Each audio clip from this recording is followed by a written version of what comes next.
What's good, YouTube? What's good with y'all, man? Back with another video.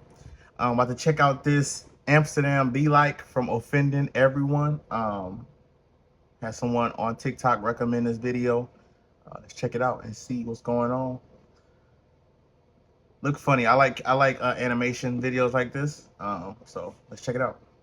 All we want is food, kitty, and high fives. But where can you find a pet store without a height requirement? Amsterdam! That's right, buying kitty is legal in Amsterdam. Oh, more coming soon. Their stores are open for business. Hell, they're literally advertising in the window. But before we get to my greatest purchase of all time, let me tell you about my trip to the Netherlands. I heard the red light district is crazy. Like, it's worse than strippers out here in the United States. Like, it's pretty crazy.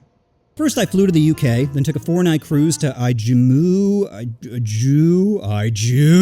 Now, originally I was supposed to go straight to Amsterdam, but my ship got rerouted after environmental protesters chained themselves to the port. Which, to be honest, I kind of respect. Imagine doing something that inconveniences 4,000 people at once.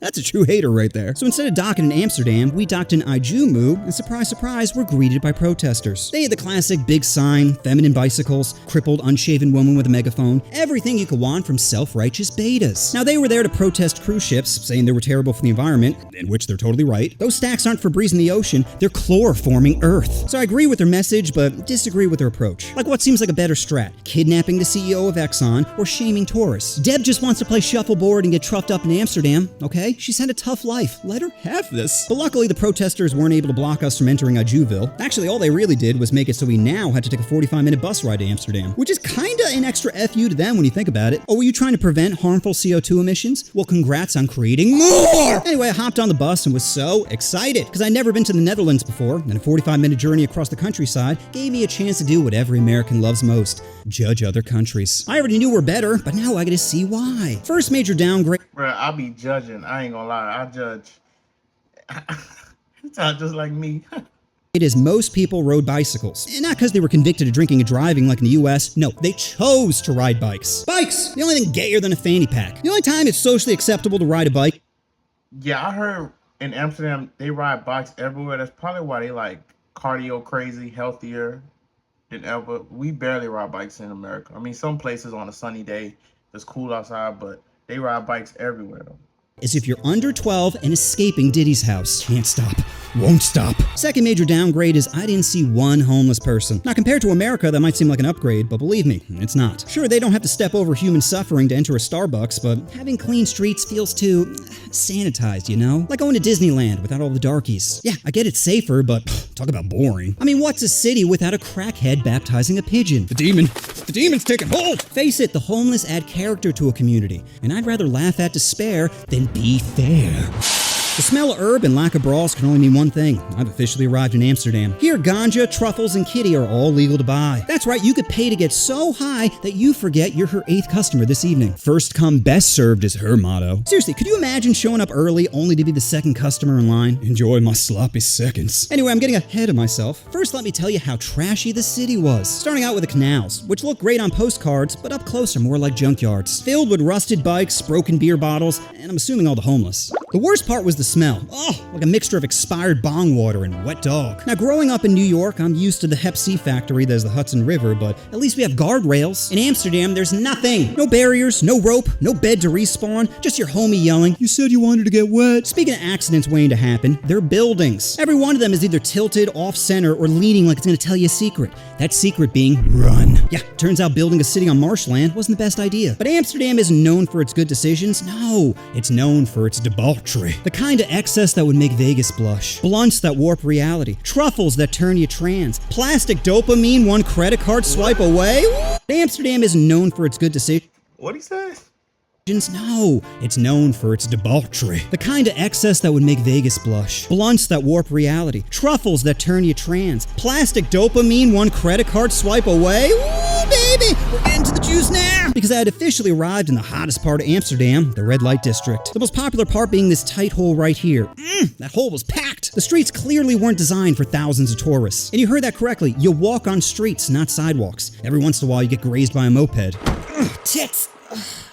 tits. That's right, fun bags in the street window, waving, come on in, big fella. I almost cried, seeing all those angels do the Lord's work. Here, let me take the demon out of you. Now, prior to arriving, I had two misconceptions. One is I thought it'd be Nip City, but every girl had clothes on, which makes sense because men are monsters. Hard to entice customers when Billy keeps standing outside the window playing pocket pool. Also, when you think about it, covered is better. It adds to the anticipation. Does she have stretch marks, a C-section scar, areolas that look like IHOP pancakes?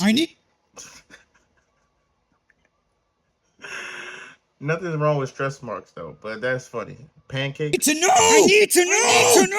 My second misconception was I thought they'd all be uggos. Bro, every girl was 10, 10, 10. Even the alleyways were filled with dime pieces. Well, all except one I dubbed Busted Central. If you like botched lip filler, fur-lined Crocs, and chicks shaped like KFC buckets, then Busted Central is your playground. But you want to know the craziest part? Even the alleyways were filled with dime pieces. Well, all except one I dubbed Busted Central. If you like botched lip filler, fur-lined Crocs, and chicks shaped like KFC buckets, then Busted Central is your playground. But you want to know the craziest part? Those girls actually seem more desirable. All the other ones were just too fake, like walking through a cyberpunk game with a bunch of pork bots. All plastic, no soul. At least on Busted Central, what you saw is what you got. Yeah, it was a plane crash, but I'm from New York, so I'm into that sort of thing. Now, before I talk about spreading her twin towers, let me tell you more about Ground Zero. The girls work behind windows surrounded by red lights, which to men might as well be a green light. Some dance, but most just nervously shake while taking hits from their vape. Get it together, Stacy. Their office is essentially a walk-in closet with just enough space for a bed, bathroom, and her to kneel. Most were located on the ground floor, but every once in a while you see one on the second. Like, damn, you're really making me work for it. Strangest part is they all had apartments above them. Like, could you imagine living there? All you're hearing is squeaky furniture and crying. Yeah, it's nice to have eye candy outside your window, but not when she's always mouthing, help me. But the real spectacle wasn't the workers, no. It was the animals looking in. The guy staring like he just gained an extra chromosome. The couple wondering if this will save their relationship. The bachelor party cheering for their bro. Woo, get it! Oh, the group of guys nervously laughing, waiting for one to go first so the others don't look so pathetic. You had guys leaving happy, sad, muttering, it's not small, it's fucking average if anything. And finally, you had me, standing at the edge of a life-altering decision, wondering if I should turn back to safety or plunge into the unknown. And it was at that moment I realized the only thing scarier than the leap is the regret of never jumping at all. Plus, did you think I was gonna leave without doing research?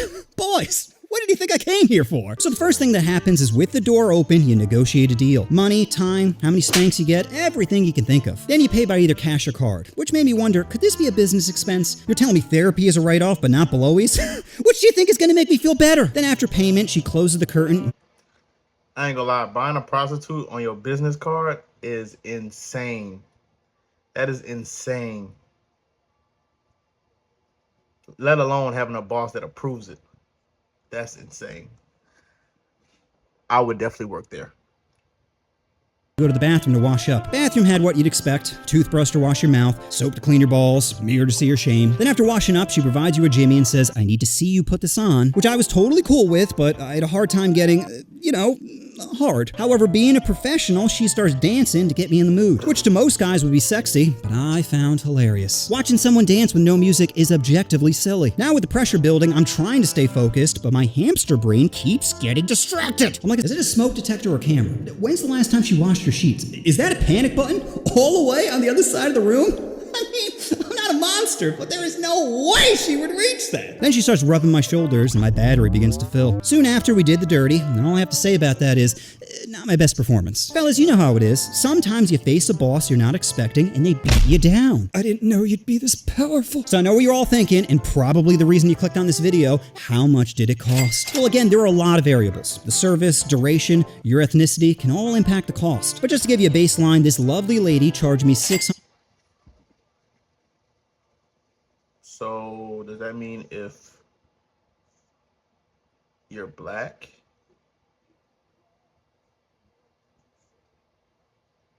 it's more or cheaper? Or is the price racist? €100, or about $650. Was it worth it? Yes, of course it was. Because great stories are forever, and chlamydia is only temporary. Red light district is pretty easy to spot, as there are red lights everywhere. Every entrance, every exit, and if you're lucky, every entrance again. Why finger cross a Gucci bag will get me into the back door when I can just open it myself? Do you think they have a no crackhead policy? Most work across from each other. Be like, damn, Stacy's about to have a rough go. My knees were weak, arms heavy, fighting off my throbbing spaghetti. Imagine if I just took a dump and left. I got what I paid for. What's it like to be with someone who isn't into you? Well, I already have a dog who doesn't like to be pet, so I'm already used to touching someone who keeps resisting. The Netherlands is just too vanilla, you know? They don't have homeless people, school shootings, or religious fundamentalists running their government. Basically what I'm saying is you go to the Netherlands if you want to have sex, but you go to America if you want to get fucked. You know what you want to do? Oh, you want to push that Dog. I mean, if you go to America, I mean, you want to get like fucked, like mentally, physically, or what you saying? Like financially, you're gonna get fucked. Like in America, yes, you are. Yeah, this is funny, man. I ain't gonna lie. I just subscribed to this channel. He's pretty funny, man. I like the animations. Peace.